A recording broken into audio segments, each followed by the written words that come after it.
The Miami Dolphins have finally pulled the trigger on a new era, and the hiring of John-Eric Sullivan as GM isn't just a front office move. It is the first domino in a massive chain reaction that is about to tear this roster down to the studs. We are talking about a total philosophical overhaul that could see a shock reunion with a defensive mastermind or even a blockbuster trade for a head coach that nobody saw coming. If you thought the firing of Mike McDaniel was the climax of the drama, you need to buckle up because the real chaos for the 305 is just getting started. Welcome back to the channel, Dolphins Nation. We are digging deep into the future of this franchise today, so make sure you smash that like button, share this video, and hit subscribe right now so you don't miss a single breaking update. Let's cut straight to the chase. The Dolphins didn't just hire a suit.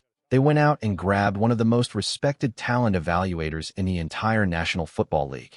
John-Eric Sullivan, the former VP of Player Personnel for the Green Bay Packers, is officially the new general manager of the Miami Dolphins. And look, I know some of you might be saying, who? But you need to understand the pedigree this man brings to Hard Rock Stadium. Sullivan isn't just some guy rising through the ranks. He is revered by the people who actually know the game.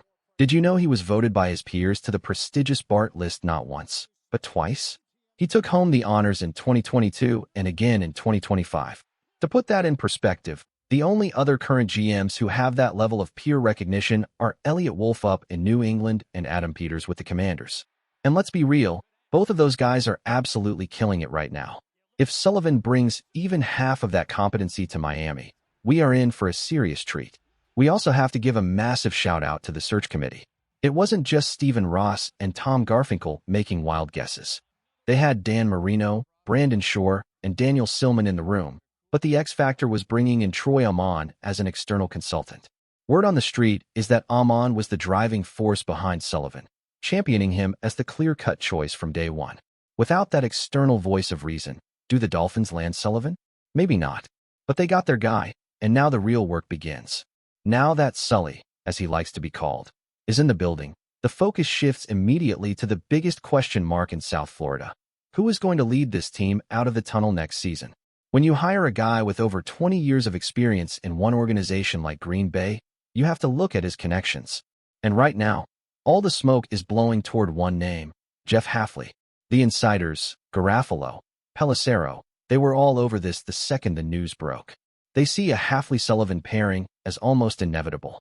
But does that excitement actually hold water when you look at the resume? Let's be honest with each other for a second. Hafley's time as a head coach at Boston College wasn't exactly a highlight reel of championships. He spent 4 years there, and I know the critics are already screaming. He failed in college. How can he win in the NFL?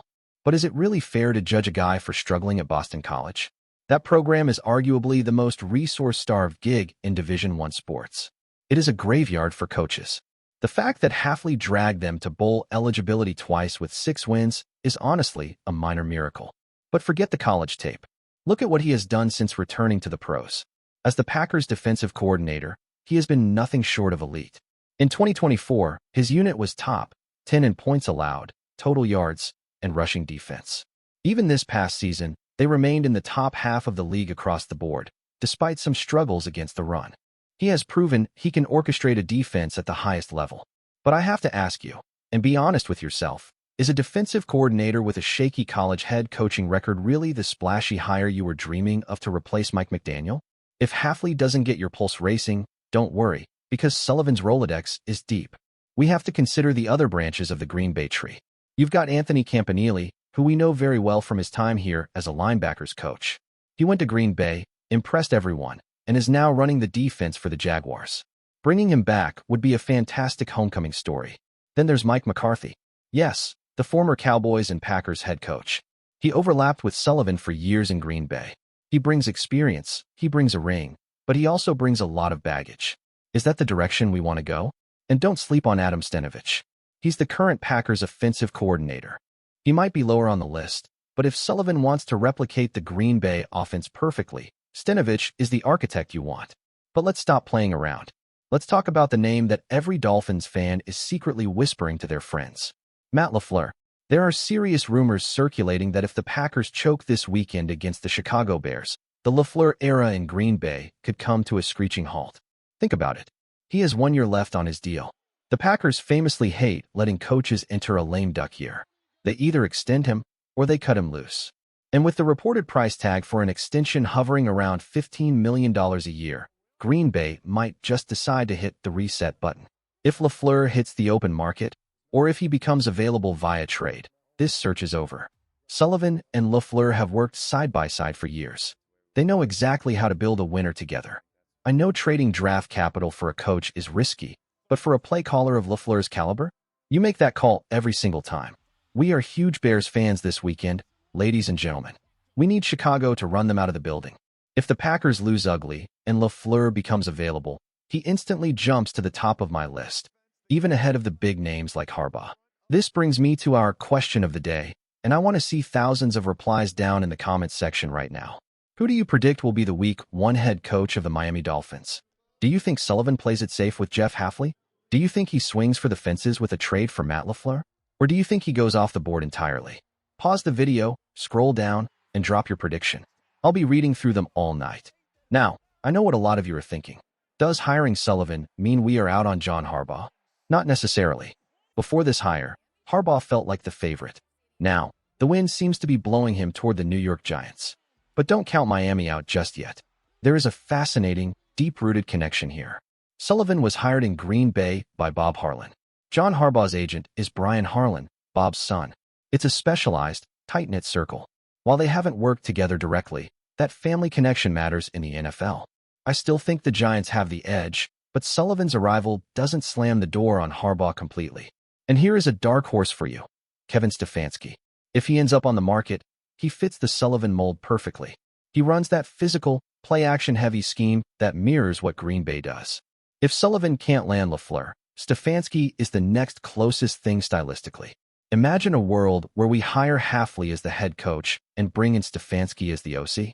That is the kind of super staff that wins Super Bowls. We can't talk about the future without addressing the most polarizing position on the field. What happens at quarterback? We all know the Tua talk is for another day, but there is a name surfacing that we need to take seriously: Malik Willis. Willis is a pending free agent, and he has a massive supporter in John-Eric Sullivan. And let's give credit where it is due. Willis looked like a legitimate starter this season when he filled in for Jordan Love. He came into that Bears game and saved the day, and then he absolutely lit up the Ravens on national television. We are talking about 80% completion rates, 0 interceptions, and over 100 yards rushing in just 2 appearances. He didn't just manage the game, he dominated it. The reality is, Miami might be looking at a gap year strategy. If the plan is to reset the cap and target a quarterback in the loaded 2027 draft class, you need a bridge option. You aren't going to pay a guy $45 million a year during a rebuild. But would you pay Malik Willis $12 or $13 million for 1 year to see if he has that magic? It reminds me of the Sam Darnold deal in Minnesota or the Daniel Jones situation. Low risk, high reward. If Willis comes in and balls out, you extend him and you found your franchise guy for pennies on the dollar. If he tanks, great. You secure a top 5 pick and draft your savior in 2027 with over $120 million in cap space ready to spend. The quarterback market is going to be a bloodbath this offseason. You have the Steelers, Raiders, Giants, Browns, and Titans all hunting for signal callers. If Malik Willis commands a bidding war that drives his price up to $20 million or more, Miami has to walk away. Sullivan is too smart to overpay for a sample size of 2 games. But if the market is cool and Willis wants to bet on himself in a system he knows, under a GM who believes in him, that is a recipe for success. Personally, I am open to it. I'm not saying he's the next MVP, but as a fun, dynamic option to bridge the gap to our next era, sign me up. It's better than overpaying for a veteran who has already peaked. Sullivan knows Willis better than anyone. If he makes that call, I'm trusting the process. We are witnessing the complete transformation of the Miami Dolphins in real time. The GM is in place. The coaching search is about to explode, and the quarterback room is wide open. We are going to be tracking every single rumor, every flight tracker, and every interview request right here on the channel. The next few weeks are going to define the next 5 years of this franchise. I need you guys to stay locked in with us. We will be live the moment the next domino falls. Thank you for tuning in. Keep those notifications on. And as always, fins up.